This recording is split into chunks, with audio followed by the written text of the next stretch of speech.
Les élèves et les parents doivent consulter très régulièrement Mon Bureau Numérique et Pronote pour être bien informés sur la scolarité et l'actualité du collège. Mon Bureau Numérique est le site internet du collège. Il est accessible sur ordinateur, téléphone ou tablette. On le trouve facilement dans un moteur de recherche avec les mots-clés Collège de Lexie ou MBN.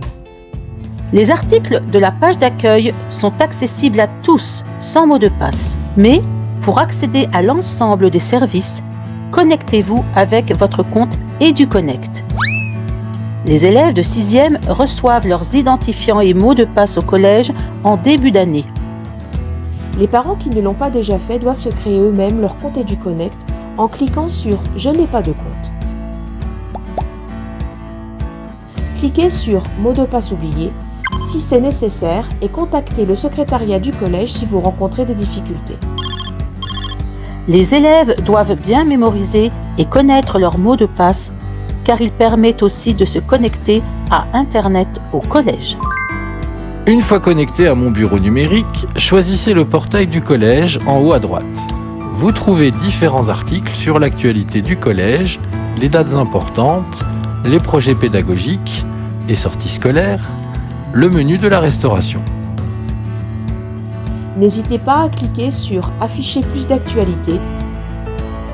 Vous retrouvez aussi l'ensemble de ces articles dans l'onglet « Établissement ». Ici se trouve la messagerie. Cliquez sur « Rédiger un message », puis sur « Assistant destinataire » pour choisir notamment un enseignant. Votre signature est déjà insérée.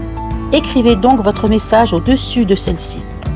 Vous pouvez ajouter une pièce jointe, photo, diaporama, texte, fichier Scratch.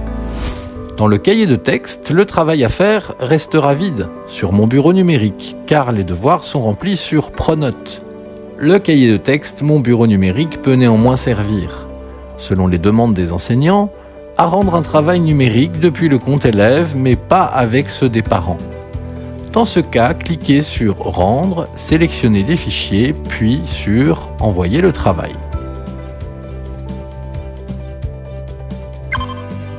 Avec ce raccourci, vous accédez à la page du CDI. Vous pouvez faire une recherche sur les livres disponibles par exemple pour les emprunter. Dans « Services personnels », le porte-document est un espace de stockage. Les élèves peuvent y déposer des documents pour les retrouver ultérieurement, comme par exemple un exercice à terminer. Ce service ne permet pas de rendre le travail au professeur.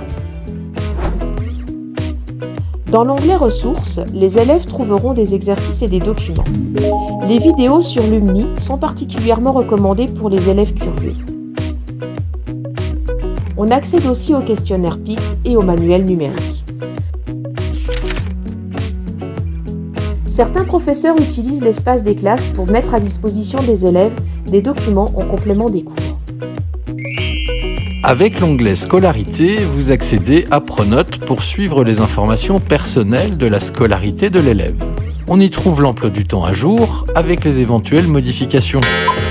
Il faut donc le consulter tous les jours. Les devoirs figurent ici, avec d'éventuelles pièces jointes et liens. Dans la fenêtre Vie scolaire apparaissent les derniers retards, absences et punitions. Ici se trouvent les dernières notes, les dernières compétences et là, les livres empruntés au CDI. Dans Cahier de texte, retrouvez un résumé du contenu de chaque séance ainsi que les devoirs. Dans l'onglet Notes, vous retrouvez tous les résultats par matière avec les moyennes. En complément, téléchargez l'application Pronote pour tablette ou téléphone afin d'accéder à Pronote plus rapidement sans ouvrir Mon Bureau Numérique. Connectez-vous par géolocalisation. Pour résumer, Mon Bureau Numérique est le site du collège. On y trouve les informations générales de l'établissement, alors que Pronote présente les informations personnelles sur chaque élève. Les élèves et les parents doivent consulter les deux services très régulièrement afin de connaître toutes les informations.